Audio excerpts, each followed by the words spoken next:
എല്ലാവർക്കും നമസ്കാരം. ഇന്നിപ്പോൾ ഈ വീഡിയോ ആയിട്ട് വരാനായിട്ടുള്ള ഒരു സാഹചര്യം എന്ന് പറയുന്നത്, ആനപ്പക പൊതുവായിട്ട് കേട്ടിട്ടുണ്ടാകും. ഏകദേശം ആ ആനപ്പക നിലനിൽക്കുന്ന ഒരു സാമൂഹിക അന്തരീക്ഷത്തിൽ ഒരു വ്യക്തിയെ ടാർഗറ്റ് ചെയ്തുകൊണ്ട് ആനപ്പകയുടെ ഒരു ഇരയാവുന്ന ഒരു വ്യക്തിയെ ഇവിടെ പൊതുസമൂഹത്തിലൊന്ന് തുറന്നു കാട്ടാൻ വേണ്ടിയിട്ടാണ് ഈ വീഡിയോ ആയിട്ട് വന്നിരിക്കുന്നത്. മറ്റൊന്നുമല്ല, രാഹുൽ മാക്കൂട്ടത്തിനെതിരെയുള്ള ഒരു ആനപ്പക തന്നെയാണ് എന്ന് തന്നെ അടിയുറച്ച് വിശ്വസിക്കുന്ന വലിയൊരു ജനവിഭാഗം ഇവിടെയുണ്ട്. ആ ഗണത്തിൽപ്പെടുന്ന ഒരു വ്യക്തി കൂടിയാണ് ഞാനും. അതുകൊണ്ട് തന്നെയാണ് ഇങ്ങനെ ഒരു വീഡിയോ ആയിട്ട് വരാനായിട്ടുള്ള ഒരു കാരണം.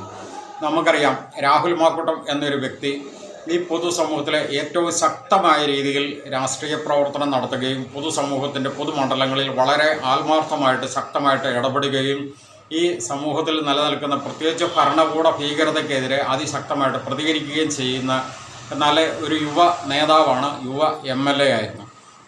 അപ്പോൾ അതുകൊണ്ട് തന്നെ ആ വ്യക്തിയെ ഒരു കണ്ണിലെ കരടായിട്ട് ഇവിടുത്തെ ഭരണകൂട ഭീകരത വളരെ തുടക്കം പോലെ തന്നെ നോക്കിക്കണ്ടിരുന്നു.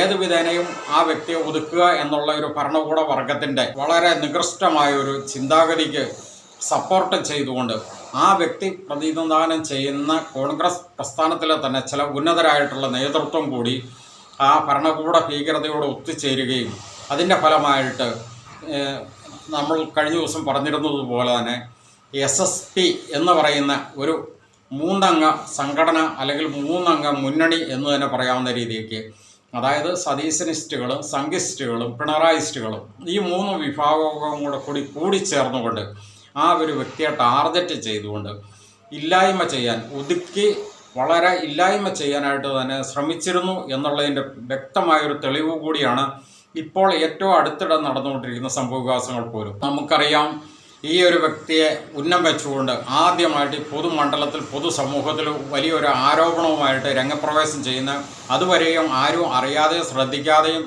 ഇരുന്ന ഒരു യുവ നടി എന്ന പേരിൽ എന്ന ലേബലിൽ അറിയപ്പെടുന്ന ഒരു സ്ത്രീയാണ്. ആ സ്ത്രീ അന്ന് രംഗപ്രവേശം ചെയ്തുകൊണ്ട് മുഖ്യധാര മാധ്യമങ്ങളുടെ എല്ലാം മുന്നിൽ വന്ന് വളരെ വിശദമായിട്ട് പേരെടുത്ത് പറഞ്ഞില്ല എങ്കിൽ പോലും കൂടെ അത് രാഹുൽ മാക്കൂട്ടത്തെ മാത്രമാണ് ഉദ്ദേശിച്ചിരുന്നതെന്നുള്ള വളരെ കൃത്യമാകുന്ന രീതിയിലുള്ള എല്ലാവിധ തെളിവുകളും സഹിതം അടയാളങ്ങളും സഹിതം ഫോക്കസ് ചെയ്തുകൊണ്ട് അവർ രാഹുൽ മാക്കൂട്ടത്തെ ടാർഗറ്റ് ചെയ്തുകൊണ്ട് ആദ്യമായിട്ട് രാഹുൽ മാക്കൂട്ടം ഭയങ്കര സ്ത്രീലമ്പടനാണ്, ബലാത്സംഗ വീരനാണ്, ഗർഭചിത്രം നടത്തുന്നവനാണ്, ഭയങ്കര ക്രൂരനാണ് എന്നുള്ള രീതിയിലെല്ലാം പൊതുസമൂഹത്തിൽ വന്ന് ആദ്യമായിട്ട് തന്നെ വിളിച്ചു കൂടുന്നു. അപ്പോൾ തന്നെ ഈ പൊതുസമൂഹത്തിലുള്ള പലർക്കും സംശയമുണ്ടായിരുന്നു. അത് പത്രമാധ്യമങ്ങൾ അല്ലെ മുഖ്യധാരാ മാധ്യമങ്ങൾ അവരോട് എടുത്ത് ചോദിച്ചിരുന്നു, നിങ്ങൾ ഇതിപ്പോൾ വന്ന് പറയാനായിട്ട് നിങ്ങൾക്ക് എന്താണ് ഈ രാഹുൽ മാക്കൂട്ടമായിട്ടുള്ള വിഷയങ്ങൾ, അല്ലെ രാഹുൽ മാക്കൂട്ടമായിട്ട് നിങ്ങളുമായിട്ട് എന്തെങ്കിലും വിധത്തിലുള്ള പ്രശ്നങ്ങൾ ഉണ്ടായിട്ടുണ്ടോ എന്ന് ചോദിച്ചപ്പോൾ അവർ അന്ന് കൃത്യമായിട്ട് പറഞ്ഞിരുന്ന മറുപടി, എനിക്ക് രാഹുൽ മാക്കൂട്ടമായിട്ട് വളരെ കാലത്തെ പരിചയമുണ്ട്, പക്ഷേ ഞാൻ പരിചയപ്പെട്ട കാലം മുതൽക്കത്ത് തന്നെ രാഹുൽ മാക്കൂട്ടത്തിൻ്റെ ഇടപെടൽ വളരെ മോശമായിട്ട് എനിക്ക് തോന്നിയിരുന്നു. 24 മണിക്കൂറിനുള്ളിൽ തന്നെ ആ വ്യക്തിയെപ്പറ്റി എനിക്ക് മോശം ഒരു അപ്രോച്ച്മെൻ്റാണ് ഉണ്ടായിട്ടുള്ളത്. അതുകൊണ്ട് തന്നെ ഞാൻ ആ വ്യക്തിയായിട്ടുള്ള എല്ലാവിധ കോണ്ടാക്റ്റും അവസാനിപ്പിച്ചിരുന്നു. എനിക്ക് ആ വ്യക്തിയോട് യാതൊരു വൈരാഗ്യമില്ല, എന്നെ വ്യക്തിപരമായിട്ട് ആക്രമിക്കാനായിട്ട് തുനിഞ്ഞിട്ടില്ല. അത്തരം സാഹചര്യങ്ങൾ എനിക്ക് കൈകാര്യം ചെയ്യാനുള്ള കഴിവുണ്ട്. അതുകൊണ്ട് തന്നെ ആ വ്യക്തിയോട് എനിക്ക് വൈരാഗ്യമൊന്നുമില്ല. പക്ഷേ മറ്റു പല സ്ത്രീകളെയും മറ്റു പല യുവതികളെയും അയാൾ മിസ്യൂസ് ചെയ്യുന്നു, അല്ലെങ്കിൽ വളരെ മോശമായ രീതിയിൽ ആക്രമിച്ചിട്ടുണ്ട്. അതിന് വേണ്ടിയിട്ട് സ്ത്രീ സംരക്ഷണ അല്ലെ സ്ത്രീ സുരക്ഷ, സ്ത്രീ സൗഹൃദത്തിൻ്റെ ഭാഗമായിട്ടാണ് ഞാൻ ഈ കാര്യങ്ങൾ പുറത്തു പറയുന്നത് എന്ന് പറഞ്ഞുകൊണ്ടാണ് ആ സ്ത്രീ രംഗപ്രവേശം ചെയ്തിരുന്നത്. പക്ഷെ പിന്നീട് നമ്മൾ കണ്ട ഒരു കാര്യം എന്ന് പറയുന്നത്, ഈ അടുത്തിടെയാണ് ഒരു വെളിപ്പെടുത്തലുണ്ടായിരിക്കുന്നത്.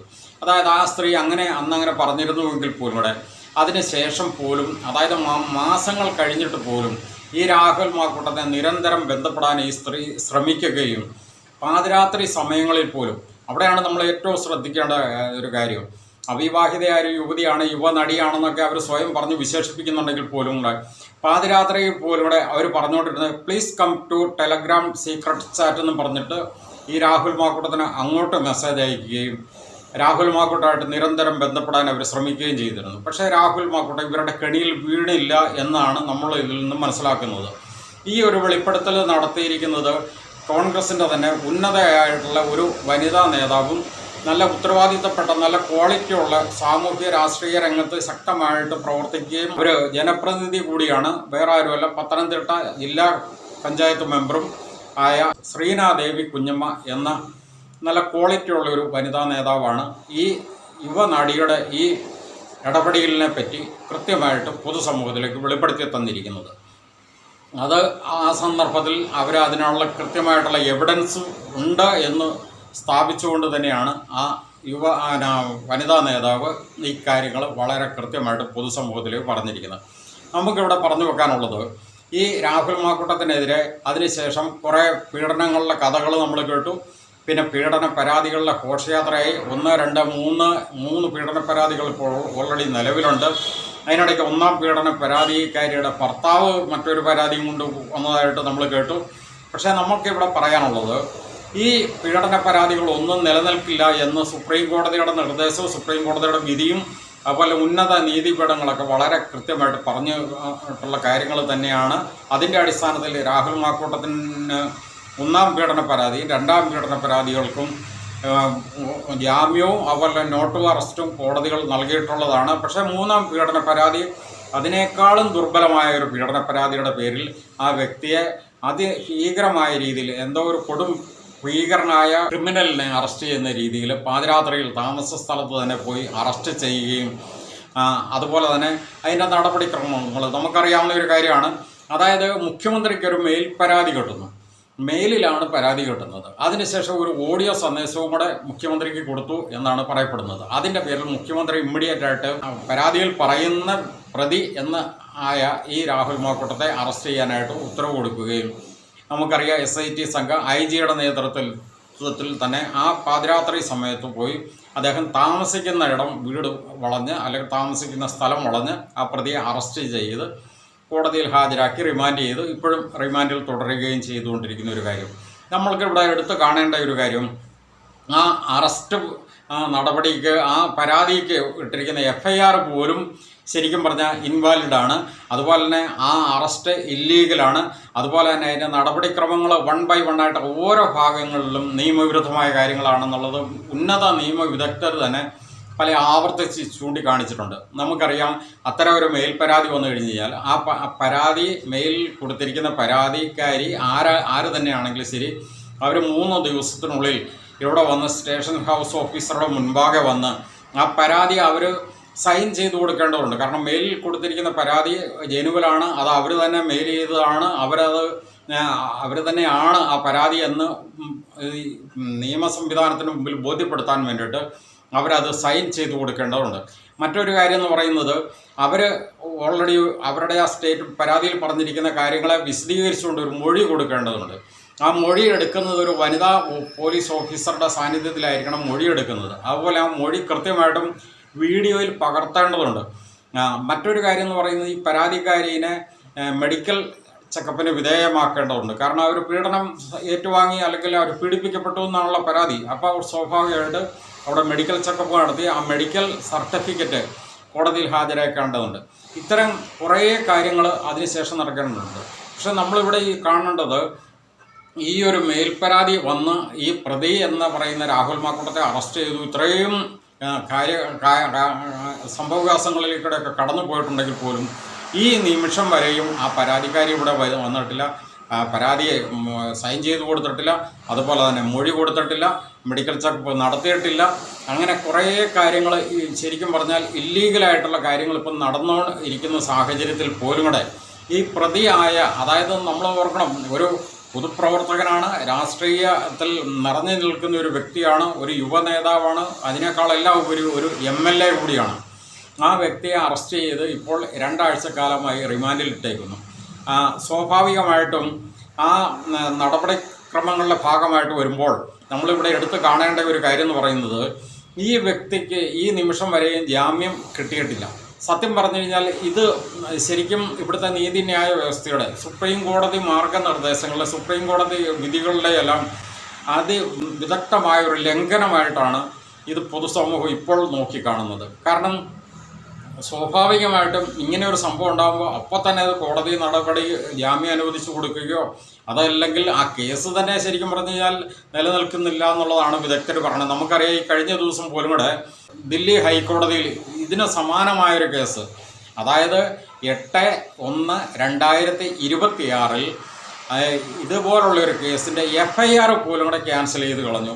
കാരണം ആ കേസ് നിലനിൽക്കുന്നില്ല എന്ന് ഹൈക്കോടതി അസന്നിഗ്ധമായിട്ട് ദില്ലി ഹൈക്കോടതി വിധി പ്രഖ്യാപിക്കുകയുണ്ടായി. ഇതുപോലെ തന്നെ സമാന സ്വഭാവത്തിൽ, അതായത് വിവാഹിതയായ ഒരു സ്ത്രീ മറ്റൊരു പുരുഷനുമായിട്ട് സൗഹൃദം സ്ഥാപിക്കുകയും ശാരീരിക ബന്ധത്തിൽ ഏർപ്പെടുകയും ശേഷം കുറേ കാലങ്ങൾ കഴിഞ്ഞിട്ട് എന്നെ പീഡിപ്പിച്ച് എന്ന് പറഞ്ഞുകൊണ്ടുള്ള ഒരു പരാതി തന്നെയായിരുന്നു. ആ പരാതിയിൽ വന്നിരിക്കുന്ന FIR പോലും കൂടെ ദില്ലി ഹൈക്കോടതി ക്യാൻസൽ ചെയ്ത് കളഞ്ഞു. അപ്പോൾ ഇതേ സമാന സ്വഭാവം തന്നെയാണ് ഈ രാഹുൽ മാക്കൂട്ടത്തിൻ്റെ വിഷയത്തിനകത്ത്. നമുക്കറിയാം ആ പരാതിക്കാരി തന്നെ പറഞ്ഞിരിക്കുന്നത് 2024 ഏപ്രിൽ മാസം 8-ാം തീയതിയാണ് അവർക്ക് ഈ രാഹുൽ മാക്കൂട്ടത്തിൽ നിന്ന് പീഡനം ഉണ്ടായതെന്ന് അവർ കൃത്യമായിട്ട് ഈ പറഞ്ഞിരിക്കുന്ന മെയിൽ പരാതിയിൽ പറഞ്ഞിട്ടുള്ളതായിട്ടാണ് ഇപ്പോൾ പത്രങ്ങളല്ല റിപ്പോർട്ട് ചെയ്തിരിക്കുന്നത്, മാധ്യമങ്ങളല്ല റിപ്പോർട്ട് ചെയ്തിരിക്കുന്നത്. ഇങ്ങനെയാണെങ്കിൽ ഇപ്പോൾ 2 വർഷം കഴിഞ്ഞ് ഒരു സംഭവമാണ്. ഇത്തരം പീഡന പരാതികൾ, അതായത് അത് തന്നെയാണ് സുപ്രീം കോടതി വളരെ ക്ലിയറായിട്ട് പറഞ്ഞിരിക്കുന്നത്. ഭർത്തൃമതികളായ സ്ത്രീകൾ മറ്റു ഒരു അന്യപുരുഷനുമായിട്ട് സൗഹൃദം സ്ഥാപിക്കുകയും ശാരീരിക ബന്ധത്തിൽ ഏർപ്പെടുകയും അതിനുശേഷം വീണ്ടും കാലങ്ങൾ കഴിഞ്ഞിട്ട് പീഡന പരാതിയായിട്ട് വന്നു കഴിഞ്ഞാൽ അത് ഒരു കാരണവശാലും അങ്ങനെയുള്ള പീഡന പരാതികൾ നിലനിൽക്കുന്നില്ല എന്നുള്ളത് സുപ്രീം കോടതി വളരെ ക്ലിയറായിട്ട് പറഞ്ഞിട്ടുണ്ട്. ഈ ഒരു വിഷയത്തിൽ നമുക്കറിയാം. കാരണം എന്താണെന്ന് ചോദിച്ചു കഴിഞ്ഞാൽ ഈ പീഡനം ഏറ്റുവാങ്ങി എന്ന് പറയുന്ന ഈ പരാതിക്കാരിക്ക് ഇതിനോടകം പരാതി കൊടുക്കാനായിട്ടുള്ള അനേക സാഹചര്യങ്ങൾ ഉണ്ടായിരുന്നു. അവരൊരു ബന്ധവസ്തുലോ അല്ലെങ്കിൽ അവരെ ലോക്കിൽ കിടക്കുന്ന ഒരു സാഹചര്യം ആയിരുന്നില്ല. അവർ വിദേശത്താണ് ജോലി ചെയ്യുന്നത്, അവർക്ക് ഉന്നത വിദ്യാഭ്യാസമുണ്ട്, അതുപോലെ തന്നെ മറ്റ് സാമൂഹിക പരമായിട്ടുള്ള എല്ലാ സ്വാതന്ത്ര്യമുണ്ട്, സാമൂഹിക സാംസ്കാരിക രംഗത്തെപ്പറ്റി അവർക്ക് നല്ല അവബോധമുണ്ട്. അത്തരം സാഹചര്യത്തിലുണ്ടായിരുന്ന ഒരു സ്ത്രീ എന്തുകൊണ്ട് ഈ 2 വർഷമായിട്ട് പരാതി കൊടുത്തിരുന്നില്ല എന്നുള്ള ഒരു ചോദ്യം തന്നെ ഈ സുപ്രീം കോടതിയുടെ ഈ മാനദണ്ഡങ്ങൾക്ക് വിധേയമാക്കിക്കൊണ്ട് അത് FIR പോലും ഇടാൻ യോഗ്യതയില്ലാത്ത ഒരു പരാതിയായിരുന്നു. FIR ഇട്ടത് പോലും കൂടെ ശരിക്കും പറഞ്ഞു കഴിഞ്ഞാൽ ഇൻവാലിഡ് ആയിട്ടാണെന്നാണ് നിയമവിദഗ്ധർ ചൂണ്ടിക്കാണിച്ചിരിക്കുന്നത്. കാരണം BNSS പ്രകാരം വരേണ്ട FIRനകത്ത് IPC പ്രകാരമാണ് FIR ഇട്ടിരിക്കുന്നത്. അതുപോലെ അറസ്റ്റ് എന്ന് പറയുന്നത് നമുക്കറിയാവുന്ന ഒരു കാര്യമാണ്, ഇല്ലീഗലായിട്ട് നടന്നിരിക്കുന്ന ഒരു അറസ്റ്റാണ്. അങ്ങനെ ഒരിക്കലും അങ്ങനെ അറസ്റ്റ് ചെയ്യാൻ പാടില്ലായിരുന്നു. പക്ഷേ ഇതിന് എല്ലാ ശേഷം ഈ അവസാന നിമിഷത്തിൽ പോലും കൂടെ അത് കോടതികൾ നമുക്കറിയാവുന്നതാണ്. കോടതികളാണ് സാധാരണക്കാരുടെ ഏറ്റവും കൂടുതലായിട്ട് നിയമം പരിരക്ഷിക്കേണ്ട ഒരു സ്ഥാപനം. ആ കോടതികളിലുള്ള നിലപാടുകൾ ഏറ്റവും കൂടുതൽ ജനങ്ങൾ വളരെ ആകാംക്ഷയോട് കൂടി നോക്കിക്കാണുന്നതാണ്.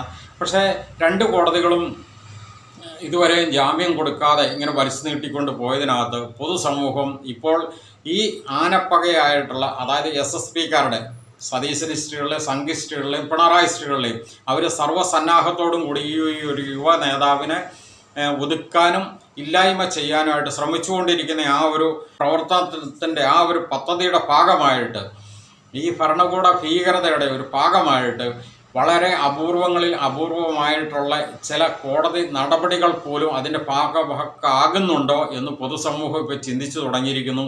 ഇത് ഇവിടുത്തെ നീതിന്യായ വ്യവസ്ഥയോട് കാണിക്കുന്ന ഒരു വെല്ലുവിളിയായിട്ട് തന്നെ പൊതുസമൂഹം വിലയിരുത്തുന്നു. ഇത് ഒരു കാരണവശാലും ഒരു അശാസ്യമല്ല.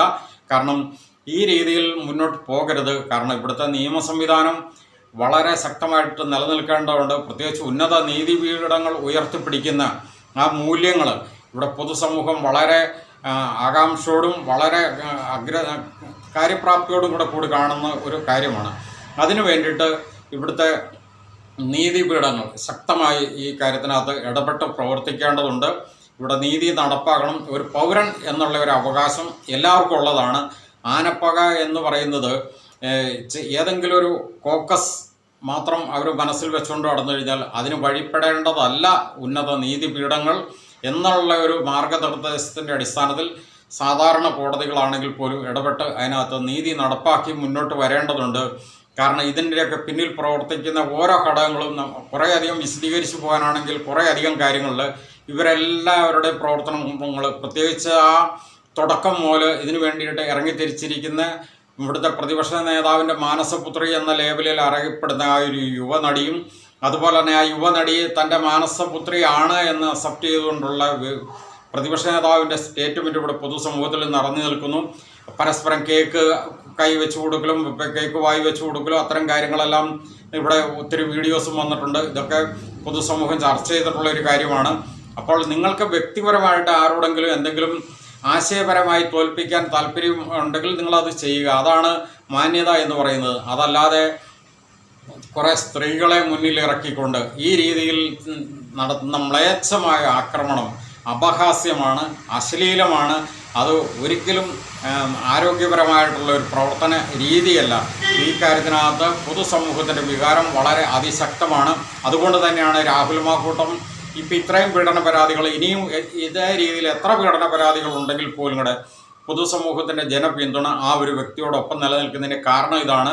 കാരണം ഇത് നിയമപരമായിട്ട് ആ ഒരു വ്യക്തി ഒരു തെറ്റും ചെയ്തിട്ടില്ല എന്ന് തുടക്കം പോലെ പറഞ്ഞിരുന്ന ആ ഒരു ഭാഗം ഇപ്പോഴും നിലനിൽക്കുന്നു. പൊതുസമൂഹം അങ്ങനെ തന്നെ കരുതുന്നു. കാരണം ഇത്തരം പീഡനങ്ങളൊക്കെ വർഷങ്ങൾക്ക് മുമ്പ് നടന്നിരിക്കുന്ന പല സ്ത്രീ പുരുഷ സൗഹൃദപരമായിട്ട് നടന്നിരിക്കുന്ന പല കാര്യങ്ങളും ഇപ്പോൾ പീഡനമായിട്ട് പൊതുസമൂഹത്തിലേക്ക് ചിത്രീകരിച്ച് കൊണ്ടുവരുന്നതിനോട് ഒരു കാരണവശാലും നീതിബോധമുള്ള പൊതുസമൂഹം യോജിക്കുന്നില്ല എന്ന് അടിവരയിട്ട് പറഞ്ഞുകൊണ്ട് ഇവിടുത്തെ നീതി വളരെ നല്ല രീതിയിൽ തന്നെ ഉയർന്ന നിലവാരത്തിൽ തന്നെ നിലനിൽക്കണം എന്ന് ആഗ്രഹിച്ചുകൊണ്ട് നിർത്തുന്നു. നന്ദി, നമസ്കാരം.